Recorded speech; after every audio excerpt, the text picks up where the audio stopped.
mechanism? What say you? My father was in the United States Coast Guard in a ship heading to Hawaii. He thought every night that he was going to get blown out of the water by a Japanese submarine. And I think this traumatized him and made him, because he was more intelligent, it turned him into a fundamentalist Christian.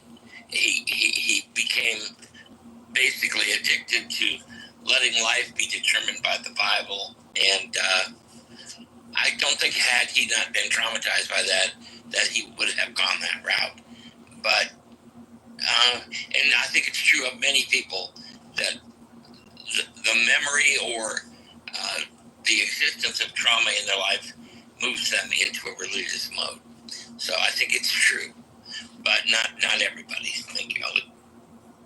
Thank you, Richard. And Benjamin, our resident bastard, and many other things. Benjamin, my main man. What say you about religion? Is it a trauma response, a coping mechanism? Hey, Benjamin, you're my man, you know.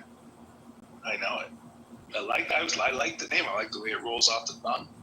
I was just letting it linger for a minute to just like savor the flavor. It's like better than Manchego, really.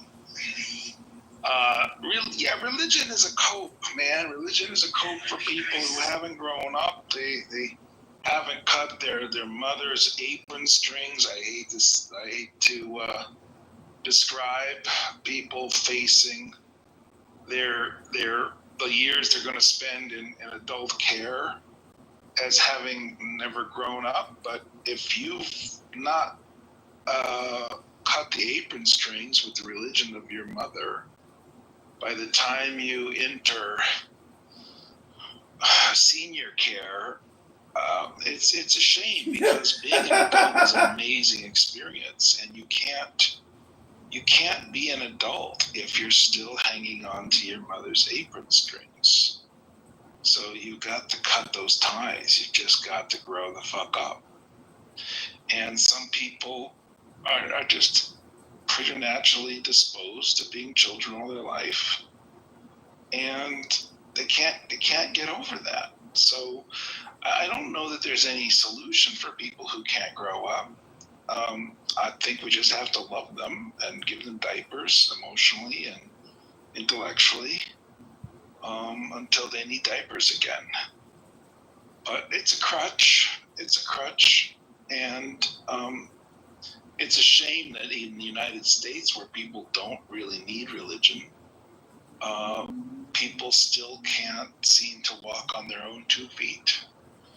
But I'm trying to help them. I'm trying to help them learn to walk, love and care and nurturing and watering and attentiveness. And you know how much love I give people every week who are religious.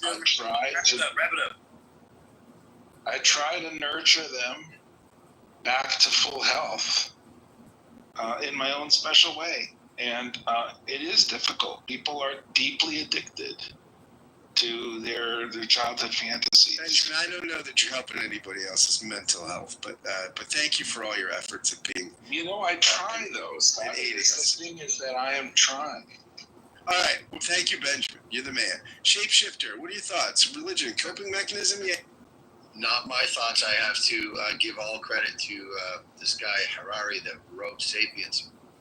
I think religion is the single greatest cooperation invention in mankind next to language.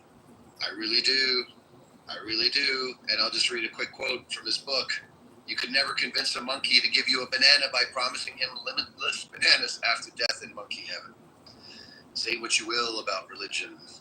It is a forcing function for cooperation, of which us monkeys had never seen before it was created. Thank you, Shapeshifter. John Malincrot, our resident scientist. What say you? Religion, is it a crutch? Is it a coping mechanism? What do you make of it, John? I think for the vast, silent majority, it's just a habit. It doesn't mean very much, but you inherit it from your parents. You never question it. You go through life, it doesn't really have that much of an effect, right?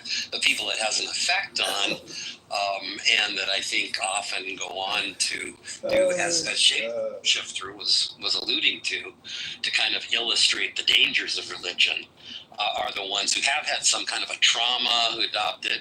It doesn't always happen this way, but I think the really dangerous people are the people who have become who they are because of religion, and typically they've either weaponized the religion of their parents or come to it through some traumatic event, and it becomes the all-consuming dictates of their life, and it gives us things like Donald Trump. Well, there you go. John would agree with me. I knew he John, of course. Nirvana, what say you? This was not your question, right? This was Bane's question. So Nirvana, what say you? Religion coping mechanism? Is it a crutch? I don't really know how to say this, but I think the previous speaker has a really great question. As far as I can tell, is that we human beings seem like spend their life is trying to solve a different question in a different dimension. I think with the self, with the others, with the nature, and the fourth dimension, I think it's a superpower, and you can call it a religion, and whether you define how you define is really based upon your culture and upbringings. That's all I can think about it. If I may, and I'm not sure if you guys already talked about this. I think maybe because I'm kind of late into the room, and I was still kind of trying to figure out the Supreme Court. We'll come back to you. We'll come back to you on that, okay? We'll come back to you. Uncle Steve, is religion a crutch? Is it a coping mechanism? What make you of religion? I believe that the main intent of every religion is control. To control the religious population, to, in essence, a form of government, a form of spiritual government, i.e., a necessary evil. It's control. All right. I will weigh in really quickly, and then we'll go to our new speaker here, Oleg. I will just quote from Lauren Jackson, who is a columnist for the New York Times. She has left religion. I think she grew up Mormon. She's an atheist, but she writes the Believing column for the New York Times. She writes about religion and religious trends in the country. So she's a great journalist. Will be a guest on the podcast, I think, this week. I was supposed to have her on last week, but I unfortunately got a little bout of flu or cold or something. So she says this in her most recent column. Religion provides what sociologists call the 3 B's: belief, belonging, and behaviors. It offers belief that supply answers to the tough questions of life. It gives people a place they feel they belong, a community where they are. And it tells them how to behave, or at least to what tenets should guide their action. Religious institutions have spent millenniums getting really good at offering these benefits to people. For the last few decades, the world has tried to go without God, a departure from most of recorded history. More than 1 billion people globally, and about a third of Americans have tried to live without religion. Studies in recent years have offered insights into how that is going. The data doesn't look good. There's overwhelming empirical support for the value of being in a house of worship on a regular basis on all kinds of metrics: mental health, physical health, having more friends, being less lonely, said Ryan Berg, a former pastor and a leading researcher on religious trends. He is an excellent researcher. I would say that. I know Ryan a little bit. Pew's findings corroborate that idea. Pew, the gold standard. Actively religious people tend to report that they're happier than people who don't practice. Religious Americans are healthier too. They are significantly less likely to be depressed or to die by suicide, alcoholism, cancer, cardiovascular illness, or other causes. In a long-term study, doctors at Harvard found that women who attend religious services once a week were 33% less likely to die prematurely than women who never attended.